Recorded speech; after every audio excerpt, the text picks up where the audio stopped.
Today we have Eve and Clemmie here to talk about their immigration experience. So I just wanted to ask Eve and Clemmie how your immigration experience has been, and then if you can share a little bit about some information and stories. Okay, sure. So my immigration started when I was 16. That's when I first left to work in the UK, in England. And I worked for the summer, then I returned back home. And we are from Poland, both of us. So I returned back to Poland to finish my high school. And then when I turned 18, I officially moved to the UK to complete my degree. Yeah, I spent 5 years in the UK first, and that was a bit different than immigrating to Canada later with Eve, because at the time UK was still part of the European Union, so it was much easier for us to just buy tickets and go to school or go to work. We didn't have to go through any of the paperwork. I just joined university and studied there. And I met Eve in the first year that I immigrated, so then our life was joined from that point. Do you want to talk about your part of the UK? Well, yeah, I went to the UK in 2011, and I guess I mostly went there because I felt like I'm not really feeling well being gay in Poland, and I thought I need to live somewhere when the society is more ready for that and more open. I've lived in the UK for a couple of years, but I felt it's not something I'm looking for. So then I went to Canada for a year. There was a program for people under age of 35. It was like, do you remember the working holiday visa? Or the work experience? So then I went to Toronto because I was advised to go there. I've heard it's a large European community. And international. And yeah. In Toronto. I liked it there. I've made a lot of connections, but I noticed it was very difficult to stay in Canada after being just for 1 year. I think that I also noticed that Canada is creating a lot of barriers for people with education that requires some kind of certification or registration. So that's why I went back to the UK. And then after some time I've met Clemmie and I convinced her to come and check. My experience was pretty good. I wanted to go back and see how it goes. Yeah, that's true.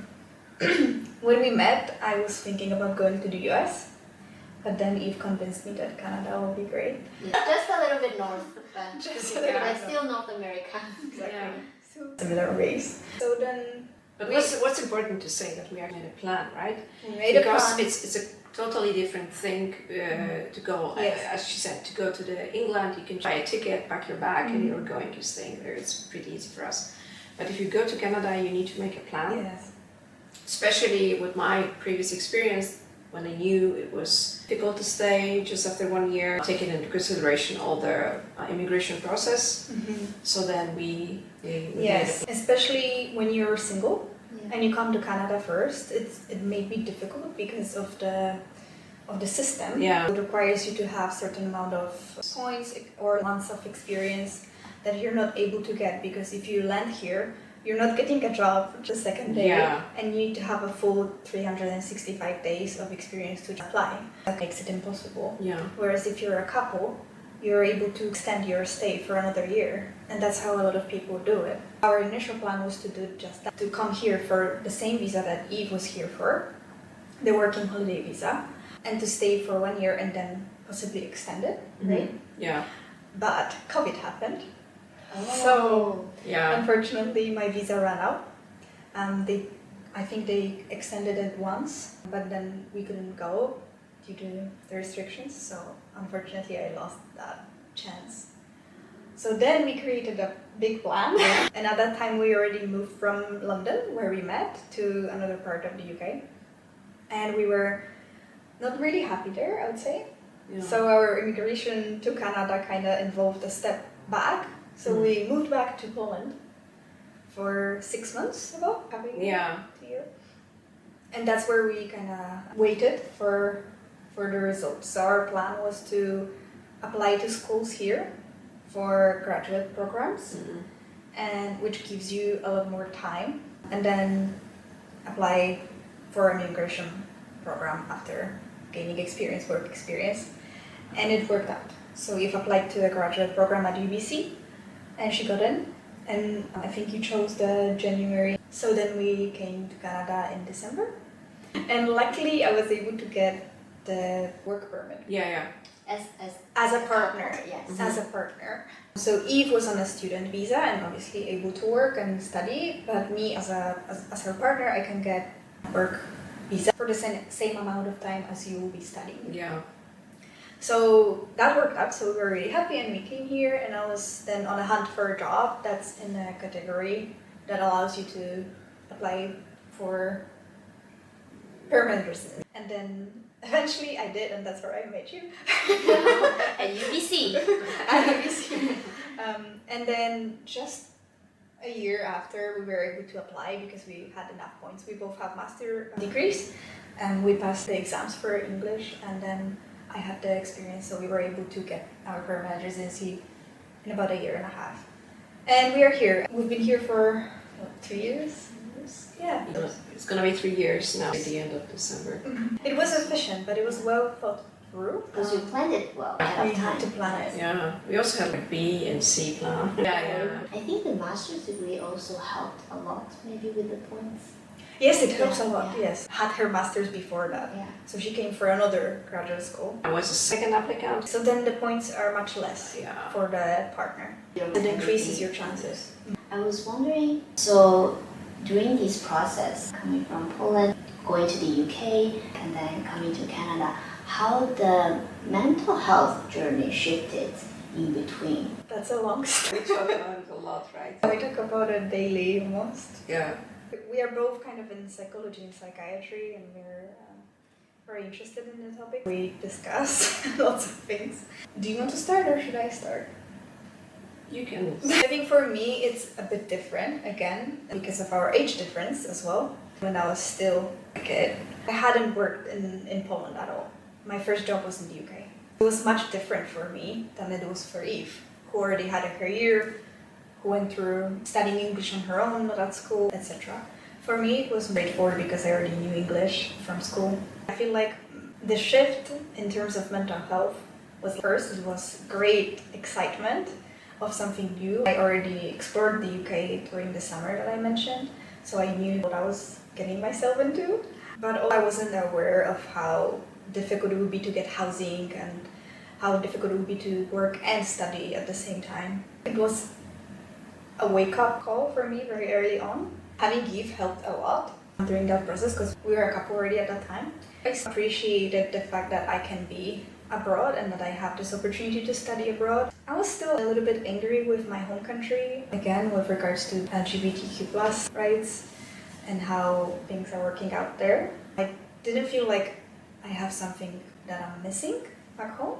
Time was a bit more experiencing how it is to live somewhere else. I didn't have much awareness at that point, but then as I grew up, my first degree was 3 years, and that was in London. We stayed in London for that time. And then I went on to do a master's degree, and that was in Manchester/Liverpool because we lived in Liverpool. When we moved there and the pandemic hit, everything started to shift in me, and I started to appreciate my family more and miss my family more. I also felt like the people were more distant in London. London is more international, I guess, and more open. Yes, more open. Culture. Exactly. I also had a difficult time understanding the accent up north. I started to become very closed. I really liked work, which thankfully I didn't have to at that time, and I could focus on studying. I wasn't feeling that comfortable. Yeah, it was a little bit like living in another country. Yeah, I started to feel like I don't belong. And I think in the beginning I was kind of lying to myself and being like, oh, you just need to, learn the accent, or you just need to get the experience, you just need to graduate, you just need to do X, Y, Z, and then it's gonna be all better. But it really didn't get better at all. I don't think we were treated equals. Sometimes there were stories, for example, a taxi driver was surprised that I could speak understandable English, and he was mentioning our nationality and like, oh, Polish people that speak good language like this. I don't want to make anybody feel bad, but at the same time I felt bad when I was there, so I'm not gonna lie. We had conversations many times in Liverpool. We were going to a park that we liked, and we were just talking constantly about how I felt alone and that I can't connect with people. Actually at that age I was right? Very young. 20 to 22 at the time. It's a young adult stage. Not having people that you can actually feel connected to really changed me as a person. Looking back, I would likely not do the same.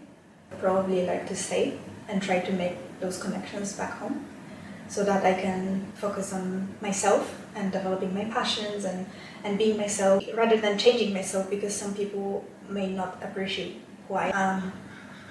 Yeah, or even instances with the way you speak, your vocabulary or your expressions. When I was in London, we used to work with people from other Eastern European countries or many international people. They were more accepting of the fact that we are all different.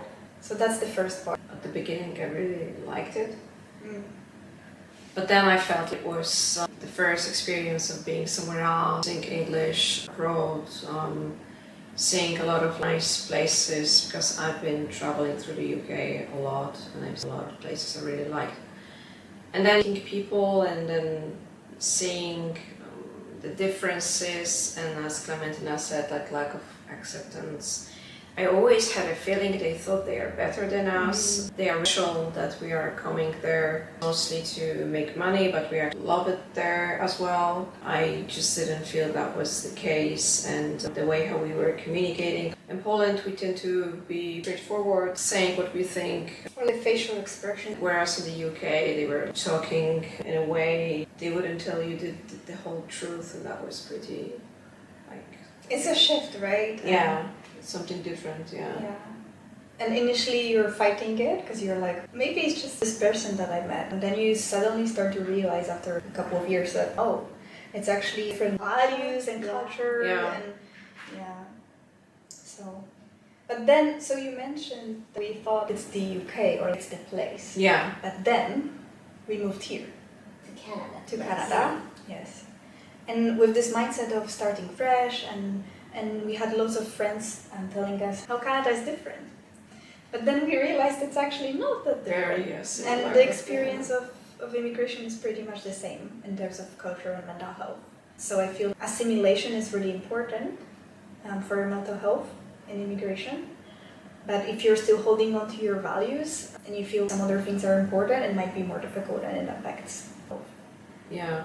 Because I recently do a lot of trainings in psychology, and I was on one training, the psychologists were talking a lot about dissociation and the way how we may act on the everyday base. We don't realize we dissociate, and I can actually compare it with the situation of being here. Like we've noticed with Clementina, we are different people. It's like you're putting on an act. Yeah. So it's hard to be truly yourself the Yes. way that you want to be. Yes. Because of the illusion. The expectations. Yes. And the illusion of what you think is best in that culture and that system, which truly you cannot be because you were raised in a different environment and you still hold on to those values because they are important to you. And I think we compromise a lot because we want to embrace that culture. We want to get to know that culture. I'm even interested in indigenous people, and I want to be on the top of it. But I feel I'm not getting the same from other people. They are not interested in my culture. Yes. They are not interested in very often in myself, right? The way how I'm expressing. So when I'm thinking about it, I think it's pretty traumatic to be in so many situations that someone is expecting from you to behave in a certain way, to speak in a certain way, and so on. So I feel like it's putting a lot of pressure. Yeah, I think what you said is true. I think it can be traumatic, and I think not for everybody, and some people may feel it's a great experience. For both of us, unfortunately, it was a little bit traumatic. And it's interesting what you mentioned about the dissociation. I think that really can be it. It feels like you're two different people. And a funny example actually from our life is that when we met, we only spoke English to each other. We met online, so we didn't really know. In the UK at that time. Yes, in the UK at the time. Yeah. For the first 3 to 4 dates, we didn't know we are both from Poland. Interesting. Yeah. And I think it was also us rejecting our country and not really wanting to learn that the person is from that same country. But then we kind of clicked, right? And that was because of our values and culture. And then we got to learn that we speak the same language and natively. Yeah, I think It's the act. Yeah, I think another thing that may drain a lot of people here, but most professionals and people, maybe they have some work experience that coming here, they notice that the degrees aren't valued the same. Yeah. Like for example, in Poland, to be a clinical psychologist, you are studying master's degree, the specialization in clinical psychology, whereas here you need to do the PhD degree, which is mostly based and focused on academic research, I would say, and also extremely difficult to get into. A lot of people even don't know that it's so difficult to be accepted for the program, that the acceptance rate is even much lower than for medical school, right? Yeah, So they think you're just coming here and you are continuing. And even if you are getting the registration as someone you've never even heard of before, I remember when we were searching that, right? For Canada. Okay, so Do you mean for people who are not here? to have that PhD. Yes. He needs to search that he may register as a clinical counselor, which is something we, British we don't have that. We didn't know. I think we've found it a little bit by chance. by a chance. Yes, looking at jobs that are similar to your profession. Yeah.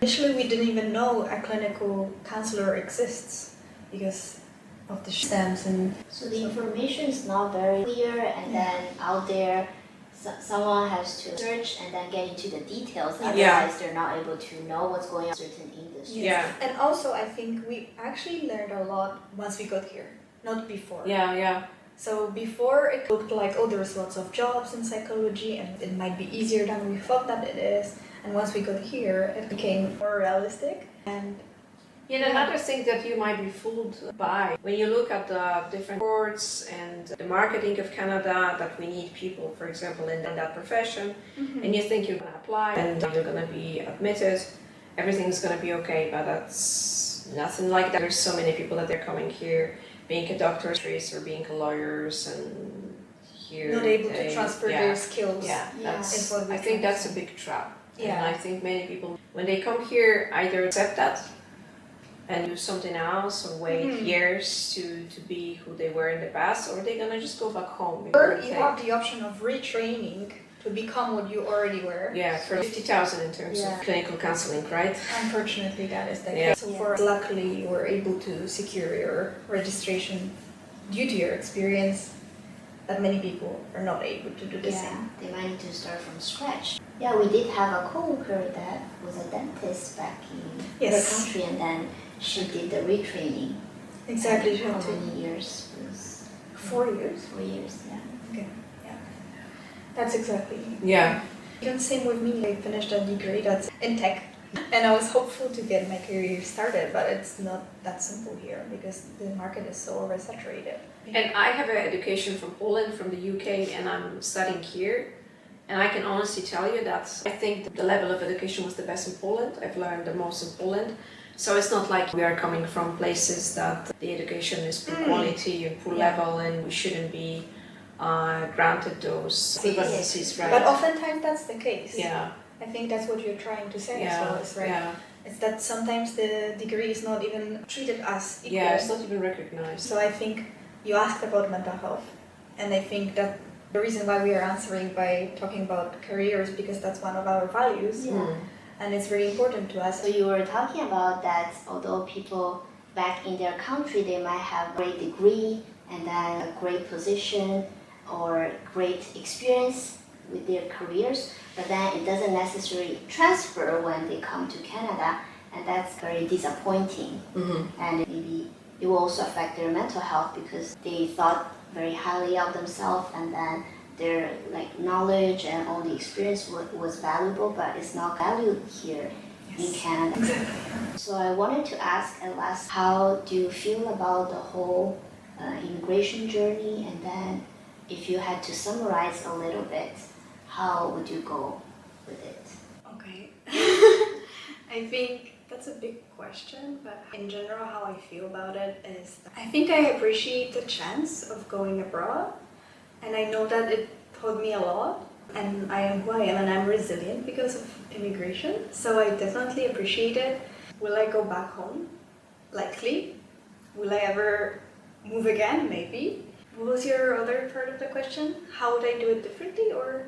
Or how would you summarize or anything that you would like to share about it? Yeah. Yeah, I think the most important lesson for me from the whole immigration process is that I need to focus on myself and my values and not necessarily on the values of people around me, because that change, and there's so many people from different cultures that have different expectations. So I think the most important lesson would be to just focus on my own values and what I truly believe in and what I want in life. Yeah, and I think that would be it. I would say that the immigration helped me to appreciate what I had and who I am. Okay. I come from the country that we very often tend to speak negatively about ourselves or about our country, politics, culture, economy, and so on. But very often we don't have that experience that could help us to see it a little bit. Maybe we have some certain problems, but when we go somewhere else, they don't disappear. Sometimes they are there as well, or they are even more severe, I would say. And I would say that sometimes I think I wish I would never go, right? I wish I would never leave, but on the other hand, I think I wouldn't have that experience, and I guess if I would stay home, I would still think, what would be if? So I think it really helped me to go to the UK and then to live in Canada and then to go to the US, see it a couple of times, just to have my own sense of what it is. Very often people think that those are the countries of possibilities, and there's nothing else for you just to go there and to be wherever you want to be and do whatever you want to do, and you're going to be successful, you're going to be wealthy, happy, and so on. Just because you move. Yeah. But that's a hard job, and even if you're going to plan everything, if you're going to be pretty, like we are, I think, pretty rigid in your actions, you might not always succeed. So I think people should be prepared for that everything might go well.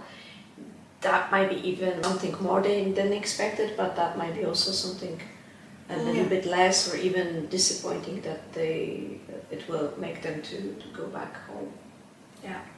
Yeah, that's very beautiful. I hear that you both grew a lot.